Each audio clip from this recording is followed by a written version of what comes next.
Good afternoon, everyone. For the record, my name is Tania Fernandes Anderson, District 7 City Councilor. I am the chair of the Boston City Council Committee on Ways and Means. I am joined today by my colleagues, Councilor President Ed Flynn, Councilor Liz Braden. This hearing is being recorded. It is being live streamed at boston.gov/city-council-tv and broadcast on Xfinity Channel 8, RCN Channel 82, Fios Channel 964. Written comments may be sent to the committee email at ccc.wm@boston.gov and will be made a part of the record and available to all counselors. Public testimony will be taken at the end of this hearing. If you wish to sign up for public testimony, please use the sign-in sheet near the door. If you are looking to testify virtually, please email Shane Pack at Shane, that's SHANE.PAC@boston.gov for the link, and your name will be added to the list. Today's hearing is on docket 0576, message and order for your approval.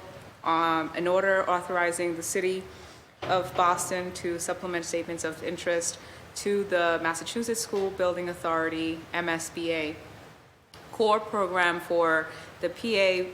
Shaw Elementary School and the Charles H. Taylor Elementary School, pursuant to M.G.L. Chapter 70B, Section 5. The statement of interest describes and explains the deficiencies within each of the school facilities that prevent them from delivering their desired educational program. Today, on our panelists, we're joined by Carlton Jones, Deputy Director of Public Facilities Department, Brian McLaughlin, Project Manager, Public Facilities Department. If I haven't mentioned your name, I'll be asking for introductions soon.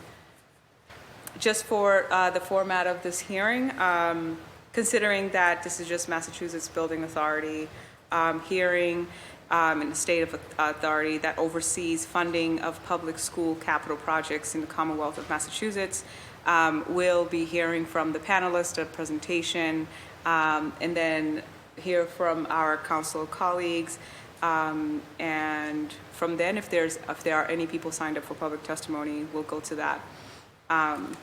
As far as the process, I guess I can look forward to the presentation, so I won't belabor my statements any further. Councilor President Flynn, Councilor Braden, would you like to make your statements now or move to the presentation? I'll have to leave shortly, so in the interest of time, I waive my statement right now. I just wanted to hear what was... Here, okay. Yeah, all right, sounds good. We can move forward. Good afternoon, panelists. If you can introduce yourselves, whomever is going to speak. Sorry if I haven't mentioned your names, obviously. Please take the floor now for your introductions.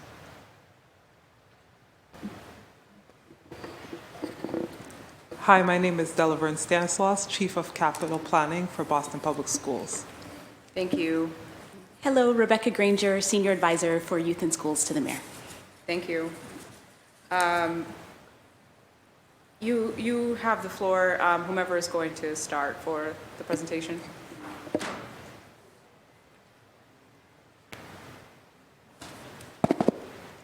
I'll be leading the presentation. Do you have the remote? I do. Okay, great. I'm ready.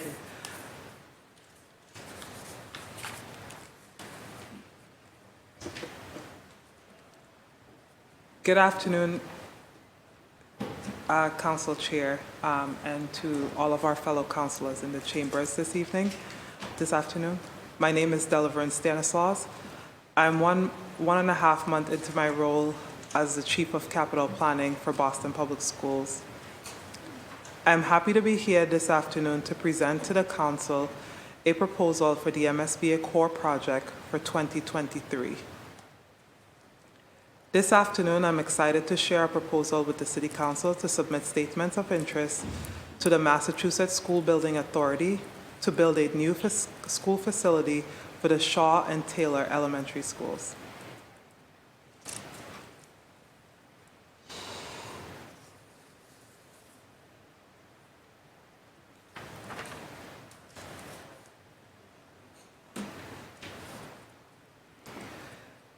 The MSBA is a state agency that offers competitive grants to municipalities to support school construction and renovation projects. The MSBA has provided support to Boston Public Schools for two types of projects over the years. The accelerated repair projects, which replace or fix windows and doors, boilers and roofs, while the core program covers extensive repairs, renovations, additions, and new construction. Currently, BPS has the Josiah Quincy Upper School and the Carter School in the MSBA core program, due to be completed in 2024 and 2025, respectively. Several years ago, BPS committed to building a new pre-K through 6 elementary school in the southern part of Dorchester or Mattapan. We know that these neighborhoods do not currently have enough elementary school seats, and they have a high proportion of Boston's children.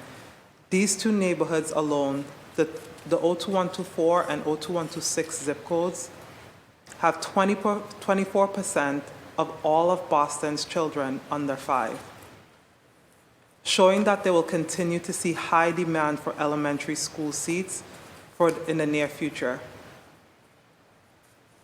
Southern Dorchester and Mattapan have also seen disproportionately less investment compared to other neighborhoods. The last new school built in Mattapan was the Mildred Ave K-8 school, which opened in 2003. Since then, out of 40 accelerated repair projects through the MSBA, only 4 have been in zip code 02124, and only 1, a Windows project at the Young Achievers, have been in Mattapan. I'm excited to share with you this afternoon our proposal to apply to the 2023 core program for a new facility for a combined Shaw-Taylor in southern Dorchester or Mattapan. This is a great opportunity to leverage state funding to support the Green New Deal for Boston Public Schools, expand access to inclusive education, where students get a chance to access the general education curriculum with their peers and multilingual education, and build on assets of the Shaw and Taylor by designing a new facility specifically for these communities. This is the last year that BPS will be submitted applications to the MSBA without a long-term facilities plan for the district. I'm excited to have that roadmap by the end of the year to guide our future capital project proposals. But for now, without that long-term plan, there's no question in our minds that the Dorchester-Mattapan neighborhood needs a new school. My team will be aggressive in pursuing all funding opportunities to accelerate the pace of school construction.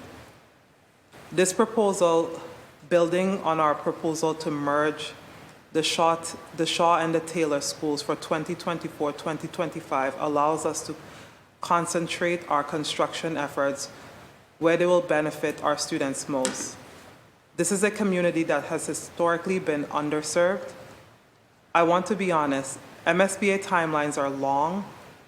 The new facilities may not impact students who are currently at the Shaw and Taylor schools, but it is an investment in a community that hasn't seen this kind of investment in decades. In the meantime, we believe that combining these two schools will improve the learning experience for current Shaw and Taylor students by freeing up physical space to add new programming, freeing up financial resources to invest in new resources, and directing our talented educators toward classrooms that are full instead of spreading too few students across too many classrooms. Designing a new state-of-the-art facilities for a combined Shaw-Taylor will open doors not only for Shaw-Taylor students and families, but for the entire southern Dorchester and Mattapan community.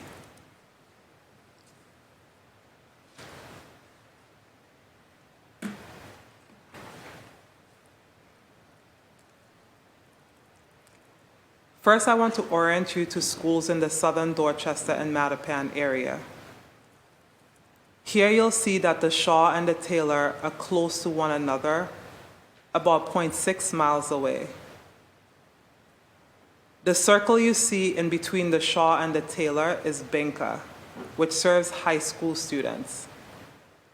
The darker shades of blue represent a higher level of need according to the BPS Building Needs Map. The building dashboard assigns a score for each BPS facility.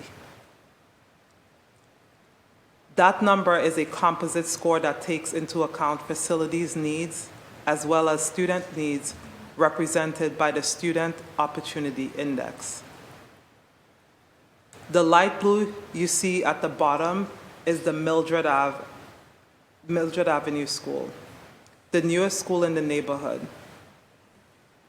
The other light blue circle you see near the top is Roxbury Prep Lucy Stone, which is BPS owned but leased out to Roxbury Prep. As you can see, the Shaw and the Taylor are not the only schools in the neighborhood with a high building needs. I will walk you through that data on the next slide.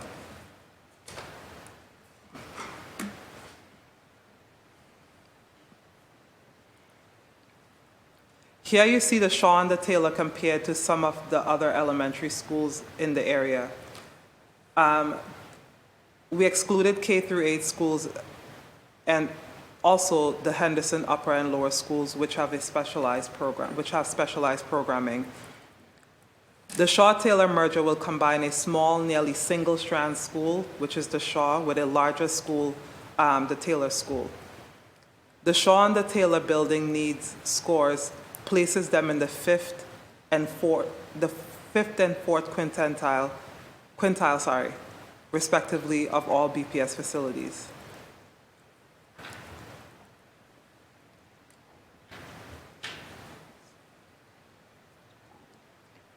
Here you'll see which of these schools are. On this slide, you'll see which schools are inclusion schools and which have multilingual programming. In part because it's a small school, the Shaw is not considered an inclusion school. It has only general education classrooms. The Shaw-Taylor merger would combine a small single-strand school with a larger, more inclusive school. As you can see here, the Taylor has an inclusion strand as well as a sub-separate programming, and it also has multilingual programming, including a Haitian Creole sheltered English immersion program and a multilingual SLIFE program, or students with limited or interrupted formal education. The Taylor is not the only school in the area that is both inclusive and has a variety of programs for English learners.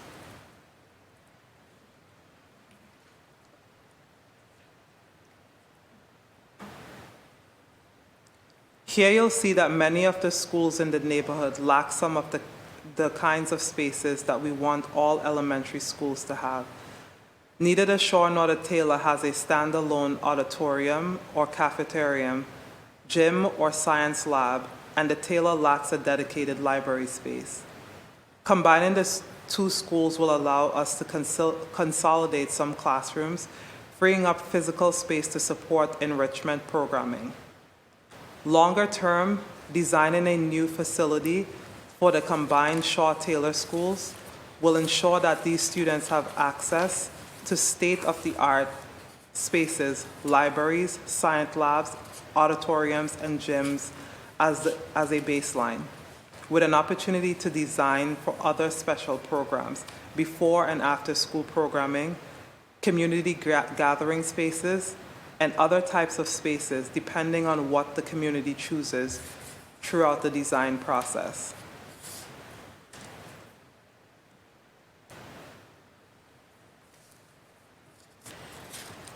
On this slide, you'll see two different timelines. On the left, you'll see the steps for the MSBA submission, and on the right, you'll see the steps for the proposed Shaw-Taylor merger.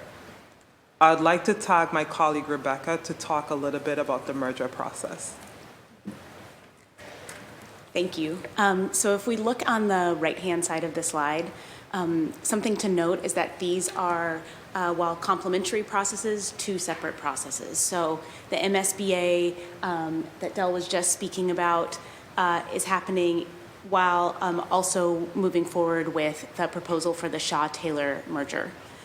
So on April 26th, that proposal will go to the school committee. And on May 10th, the school committee will vote. We currently are in the process of engaging a design team that's bringing together both school communities to engage in what a joined community could look like, and also building the journey for how that would move in terms of academic programming, how we think about staffing, all of the pieces that go into joined school communities. And so that would continue to move forward upon school committee approval to bring the two communities together into a two-campus community in September of 2024, with lower grades currently proposed to be at the Shaw and upper grades at the Taylor. The merger allows multiple pieces to happen, including expanding inclusion at both schools, thinking about academic programming, and other pieces that could leave both school communities better serving their students. And so we want to make sure that we're moving forward with that. And the other piece of that is, upon approval of the MSBA, it now means that the two school communities have come together before they come together into a single shared building. Thanks, Rebecca. Based on MSBA guidelines, we will submit two different SOIs independently of one another. The Shaw SOI will be this year's primary submission, and the Taylor would be secondary. The narrative in each application explains that our proposal is to build one new facility for the combined Shaw-Taylor school. The deadline to submit the SOIs is April 14th. Based on the timeline we sketched out with the Shaw-Taylor school design team, we expect the MSBA to notify us of their decision by the end of 2023.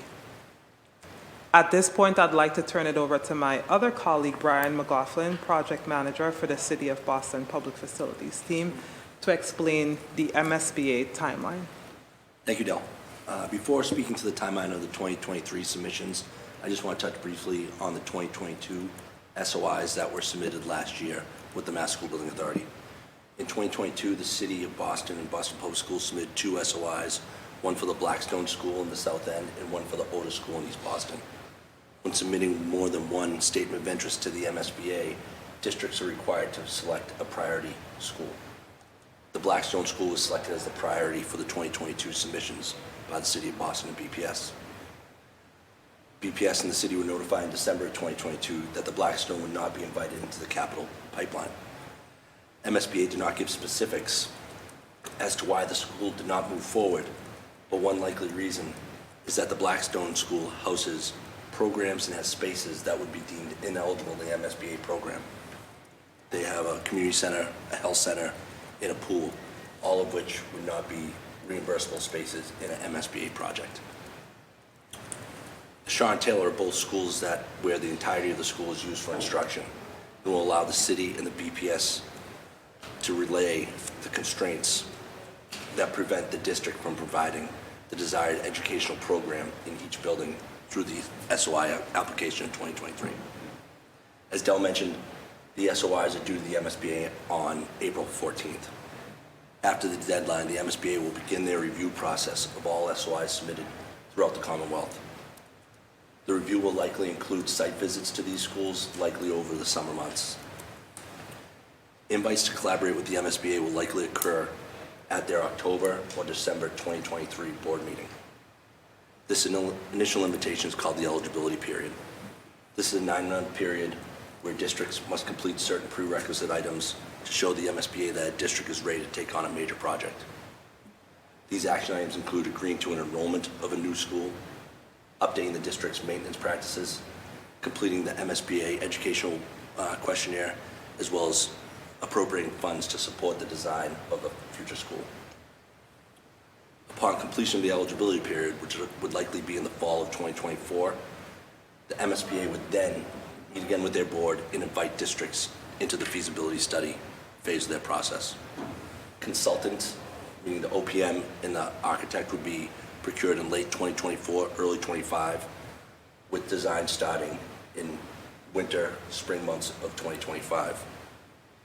A project of this size would likely be 2 years, meaning if construction would start in 2027 after a 2-year design period, with the school opening in either 2029 or 2030.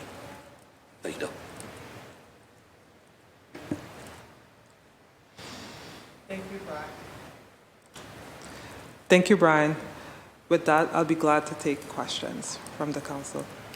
Thank you so much. I'll go to my council colleagues first. Councilor Liz Braden, you have the floor. Thank you. Thank you for your presentation. It's really exciting to think about a new school, especially when I look at the state of things on the ground over there at the moment. One question I had for Brian was, we've had this conversation about other projects that were submitted, and it seems that, and clarify this for me, is the MSBA. The Blackstone was sort of that they declined to move that forward because it had a pool, a community centre, and a health centre. We actually favour facilities that have like a hub school model, that have a health centre in the building, or a community have an adjoining community centre that It seems like, are we out of step with what MSBA are thinking about these facilities? Like, I'm just thinking about the schools that we have. We have our community health centre has a miniature sort of health centre that serves the students and their parents in some of our schools. Sure, and I think, again, the MSBA didn't give any direct feedback as to why it didn't move forward, but in working with the MSBA in the past, certain schools fall in line with their program more so than others, and I think others would be more, would benefit from a project independent of MSBA, and it's likely the Blackstone would be one of those because of the spaces within that school, the health center and the community center space in the pool. Yeah. Whereas Shaw and Taylor, both those schools it's just classroom space, some administrative office spaces, which would be more in line with some of the schools that MSBA has partnered with in the past. Yeah, it just seems really sort of short-sighted from our perspective, because a school building, we're putting billions of dollars into school buildings, and they're only allowed to be used during the school day and not for other purposes, like community uses and Sure. Adult education in the evening, etc. It seems very short-sighted. Well, those schools would allow for that, like a MSBA project, but it's the non-educational spaces, if you will, that they wouldn't partner with. So they wouldn't partner with like I said, a health center or a community center.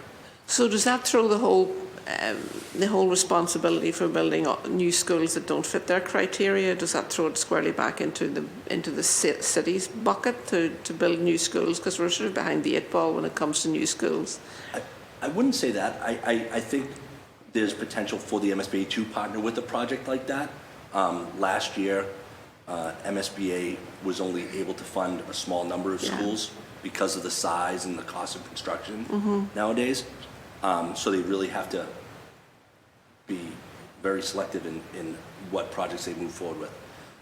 I think there's potential for them to partner with these types of schools, but the reimbursement that the city would see would be very small. Yeah. Because right off the bat, X number of square feet would be ineligible, and the cost of that would be borne on any district. Yeah, okay.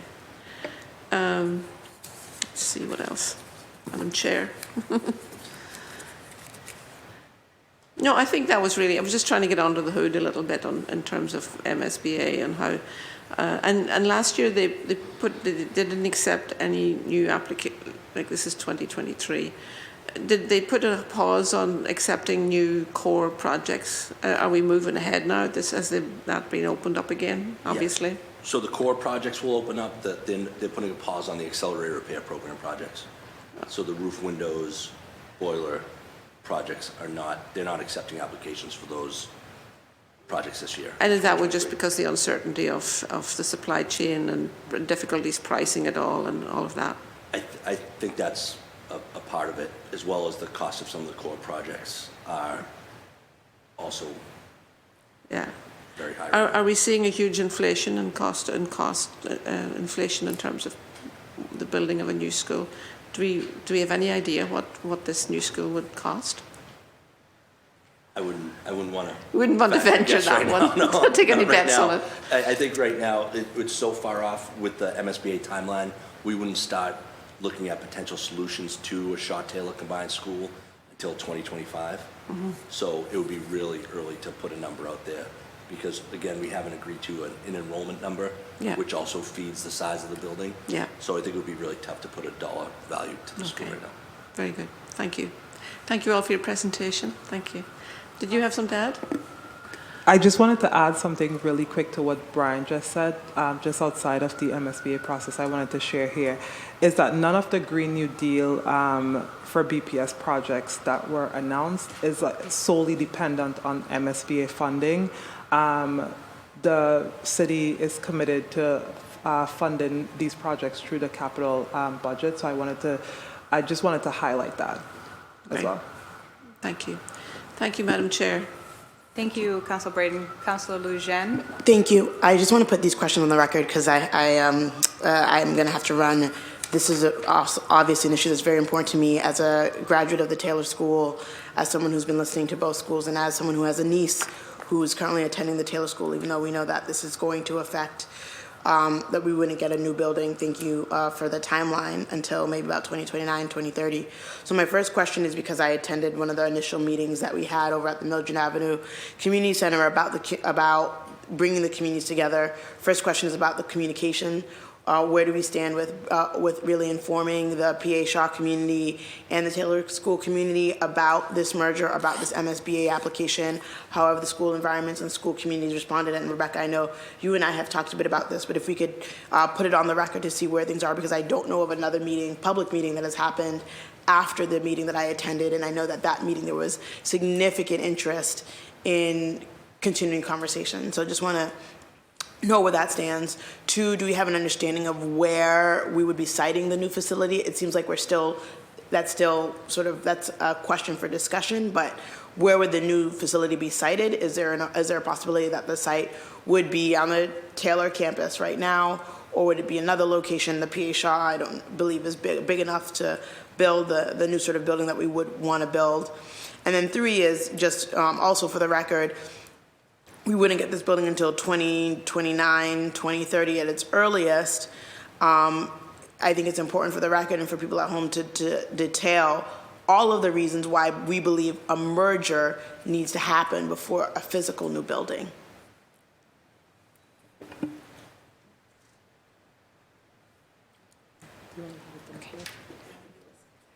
Okay, great. Thank you for the questions, and nice to see you. Madam Chair, I may have additional questions that I will post to the admin through the chair, but I just want to have these questions for the record because it's important to constituents who will come to me with questions, and so it's important that we have them on the record and that we continue the conversation, so thank you. Great. Thank you. In terms of the MSBA process, we first shared it with the design team that's working to bring the two schools together. The next school community meeting will be on April 4th. It's actually to both share the current work of the design team and to give a slight overview of the MSBA process. This meeting, though, will be accompanied by other ways because we're trying to increase the engagement for how we get more voices in the mix. So while this is it's virtual, it's a community meeting, but we want to make sure that people are aware of pieces that are going on in other ways as well and able to give feedback. The other piece that went out was a letter to both school communities, letting them know both about the MSBA and that the proposal for the school merger would continue to move forward. In terms of location for the new build for our school, as Brian mentioned, as part of the process, the MSBA will go out and evaluate both the Shaw and Taylor campus, and we may be looking for a location somewhere within the Mattapan, Southern Dorchester neighborhood to house that physical building for the new build for the Shaw Taylor. Sorry. Thank you for the panelists for your presentation. If you have any information, I guess it's needless to say that we look forward for you to forward any information. For us, we look forward to take a vote on this matter probably the next council meeting. I don't have any questions. Specifically, I think we've gone through this thoroughly prior to this hearing. And for those who are listening at home, if you require any further information, the meeting is April 4th. Where and time? It's a virtual meeting, and the links have gone out to both school communities. What time? Oh, sorry. For Shaw Taylor, it's 7 to 8 p.m. For Shaw Taylor, 7 to 8 p.m. If you require any further information, please email the committee or myself, and I'm happy to forward you that link. Does anyone on the panelists have any further comments or statements? Thank you. Okay. Thank you for your time. In that case, thank you so much. Meeting adjourned.